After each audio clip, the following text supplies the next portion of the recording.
রক্তের একটা অসাম্প্রদায়িক ব্যাপার আছে।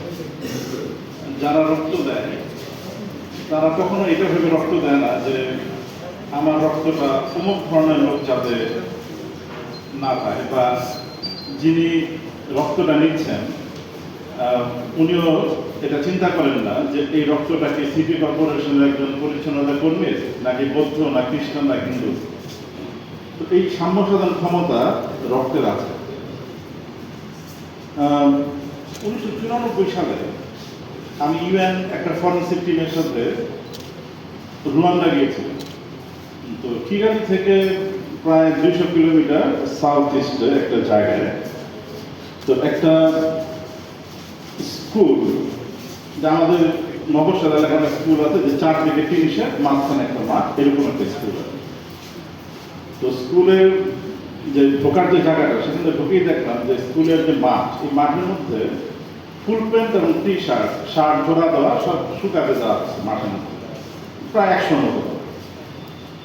তো আমার কাছে খুব কি লাগে যে এটা এখানে কাপড় চোপড় দিয়ে দিতে হবে। তো সামনে যাওয়ার পরে দেখলাম এগুলো আসলে কাপড় চোপড়, এগুলো সব ডেড বডি, এগুলো সব ডেড বডি। এবং আমরা মাস্ক বের করতেছি, তখন খেয়াল করলাম যে আসলে কোনো স্ট্রেঞ্জ নাই, যে একটা হিউম্যান বডি ক্যাটাফারাইন যে স্মেল, এটা নাই।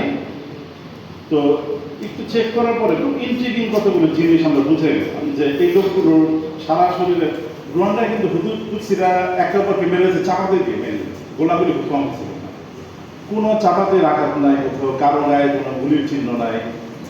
কয়েকটা ডেড বডি, প্রত্যেকটা বডি বাঁধা, পা বাঁধা এবং হাতগুলো বডির সাথে বাঁধা। তো কয়েকটা হাতে দেখলাম ক্যানোলা এবং স্যালাইনের যে টিউব, সেই টিউবও দেখলাম।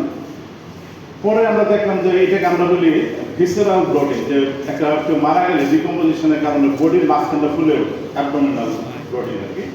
সেটা ছাড়া বডি পচে না, মামিফাইড, ড্রাই হয়ে গেছে। পরে আমরা যেটা বের করলাম, যাদের সব রক্ত নিয়ে গেছে। তো এই ডেড বডিগুলি যারা ছিল, এরা ছিল সব ভূত, আর রক্ত যারা নিয়েছে তারা হচ্ছে তুলসি। অথচ এই দুইটা গোষ্ঠী কেউ কারোর সাথে মেরবিও দেয় না, এদের মধ্যে কোনো সামাজিক ইন্টারাকশন, কেনাকাটা পর্যন্ত করে না বাজার থেকে, এরকম একটা অবস্থা। তো এটা নিয়ে পরে 2008 সালে যখন ট্রায়াল শুরু হয়, জেনোসাইড ট্রায়াল, সেখানে তাদেরকে প্রশ্নটা করা হয়েছিল যে তোমাদের তো কোনো সামাজিক সম্পর্ক নাই, তোমাদের মধ্যে বিয়ে সাথে হয়, রক্ত কেন নিচ্ছে? তখন একটা জিনিস বেরোলো যে আমাদের যেমন রক্ত দেওয়ার একটা প্রবণতা আছে, রুয়ান্ডা নাকি এই জিনিসটাই চালু ছিল না। যে ডাক্তার অফিসারে ওখানে কেউ গেলে তার রক্ত কালেক্ট করে, কিন্তু মানুষ স্বেচ্ছাসেবার ভিত্তিতে রক্ত দেবে, এই জিনিসটা ওদের নাই।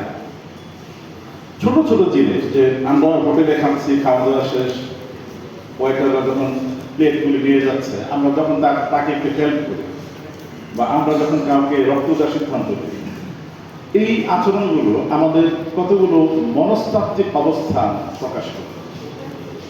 এবং আমি যে অন্য একটা মানুষের কাছ থেকে আলাদা, এগুলো হচ্ছে সবচেয়ে ভালো প্রমাণ সেই জিনিসটা, যা এবং সম্ভবত আমি একজন better human being than the rest.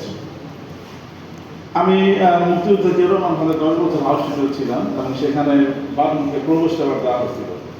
তারা 1 বছরে 1400 না কত ব্যাগ রক্ত তারা দিয়েছে, মনে রেখে গেছে। এবং আমি একটা ইনসিডেন্ট শুধু আমার অভিজ্ঞতা ছিল, যে আমি জানালাম যে আমার স্কয়ার হাসপাতালে একটা রোগীর জন্য রক্ত লাগবে। ঘন্টাখানেক পর আমাকে জানালো যে সে এসে রক্ত দিয়ে গেছে, এবং তাকে যখন একটু ভাড়া প্রস্তাব করা হয়েছিল দেওয়ার জন্য, যে রিক্সা ভাড়াটা, সে যেটা নেয়। তো এগুলো শুনলে খুব গর্ব হয় যে এরকম সংগঠন আমাদের ঢাকা ইউনিভার্সিটিতে আছে। এবং আমার কাছে এখন মনে হয় যে ঢাকা ইউনিভার্সিটির একমাত্র স্বেচ্ছাসেবী সংগঠন হচ্ছে বাঁধন। বাকিগুলো অনেক সংগঠন স্বেচ্ছাসেবী দাবি করে, কিন্তু স্বেচ্ছাসেবীটা নাই, এটা আমি দেখি আর কি। তো আমরা চাইবো এই সংগঠনগুলো আরো নতুন নতুন যারা ভর্তি হচ্ছে এখানে, তারা এই আন্দোলনে তাদেরকে সম্পৃক্ত করবে, এবং আস্তে আস্তে সারা বাংলাদেশে এটাকে আরো জোরালোভাবে আন্দোলনে ছড়িয়ে দেবে। সবাইকে ধন্যবাদ।